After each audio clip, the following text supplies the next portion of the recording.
welcome to my current events podcast for the first week of January 2011.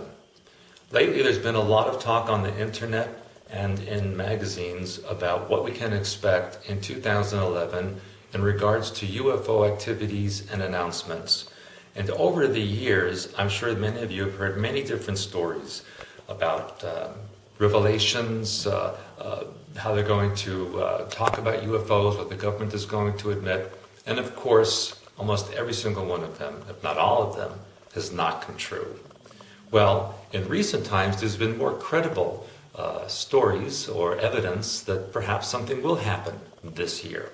For example, I heard that one person out there on the internet who has very close, intimate connections to the government and military authorities has said that between 2011 and 2015, the government is beginning a program of dissemination of information with regards to aliens and UFOs on our planet. And they even have announced back in November of 2010 that there was going to be a flyover of major cities of the world. And in fact, there was a flyover of New York City by a UFO, but of course the media said it was nothing more than balloons filled with fire that had been released by students in a local school. So what to believe? What should be happening? Well, first of all, we have possible predictions that we can measure and verify whether or not they happen. And here it is the first week of January, and one of the predictions is that by the end of the second week of January, there's going to be a flyover in broad daylight of the city of Moscow, the capital of Russia, that will be seen and photographed without any doubt of what these things are. And that a week later, there will be a similar flyover and display over the city of London and England. So, of course, we have these two markers to look for. If they don't happen, we know that maybe the rest of the story is untrue. But according to the source, apparently an alien group called the Council of Eight is forcing the President of the United States to make a speech tacitly admitting that aliens have a presence on our planet without really saying so exactly. And then over the course of time, the US government and other major governments around the world will be giving information out proving that aliens do exist, perhaps leading up to the staged alien invasion and then a rescue race that comes to help us out. And of course that will be reptilians, but that's a whole nother category of information that I'll be talking about in my newsletter, Headline News, which I send out every month. Well, we will see what happens. We have also been hearing rumors that this alien group Council of Eight, and by the way, the Council of Eight includes beings from the Sirius star system, the Pleiades,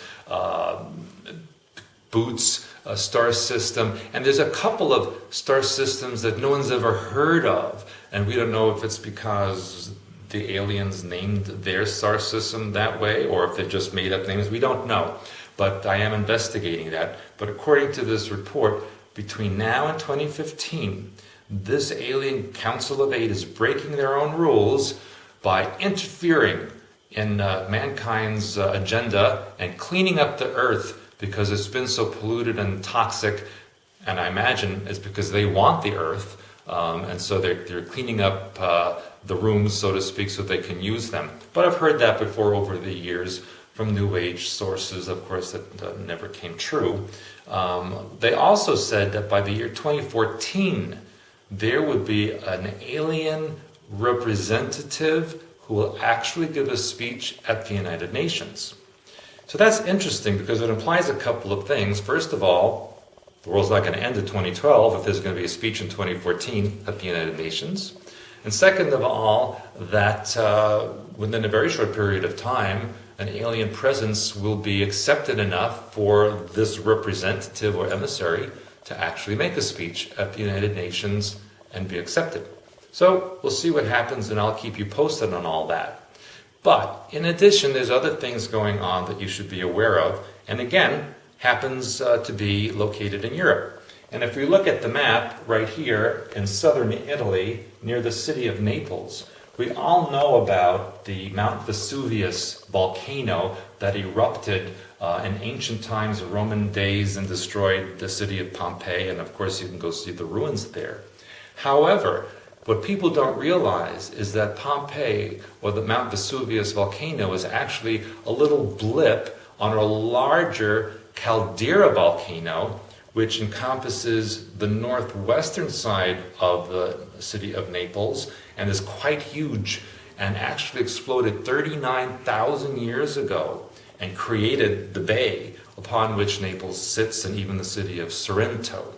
And so, according to scientists, since 1969, the ground around this caldera volcano has been literally lifting up 10 feet, or about 3 meters, and the homes and businesses located on the slopes of that caldera have had to be abandoned because of sulfur toxins that have made the area poisonous, and cracks that have developed in the foundations of the businesses and homes so that they're no longer safe to live in. British scientists are drilling holes in the area along with Italian scientists and geologists in order to determine how far down the magma is and how fast it's moving. Right now it's estimated it could be another 60 years before a major eruption occurs. And between now and then, southern Italy and the areas around it can expect increased seismic activities and even smoking and belching of the volcanoes in the area like Etna and Vesuvius. But when that volcano does erupt, and it's supposed to be a cataclysmic super explosion, 200 times the volume and intensity of the volcano we saw in Iceland last year, when that happens, supposedly, it will end all life in Europe. And enough ash and rock will be thrust into the atmosphere to create a nuclear winter for the entire world for a very long period to come.